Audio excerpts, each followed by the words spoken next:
8 twist pose or 8 angle pose, or Astavakrasana in Sanskrit, is a challenging asymmetrical unbalance. With the weight supported on the hands, the legs extend to one side. The pose requires focus, balance, core strength. Begin from Dandasana. Inhale, raise up your right foot.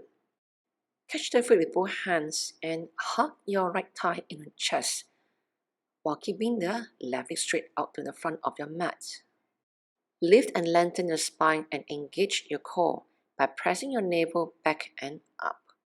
Exhale, thread your right arm under your right knee. Try to get your right knee as high as possible on the right arm, maybe even bringing the knee over the right shoulder. It may take several adjustments to get the knee to its highest position. While keeping the right hand down on the floor, use your left hand, raise up your right foot and cross onto the right ankle. Plant both palms on the floor on the highest side of your hips. The hands are placed wider than shoulder width, as this posture requires you to twist. Inhale, press into your palms to lift your body up. Your right leg needs to be actively hugging your right arm. The ankles are hooking to each other firmly.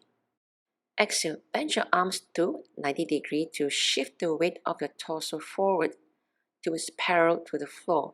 At the same time, move both legs over to the right, parallel to the floor of your mat. Straighten both legs as much as possible, squeezing your right arm with your legs. Lift your head but don't crank your neck. Think of shifting hips back and chest forward. The fingers are all spread out, the elbows are pointing to the back.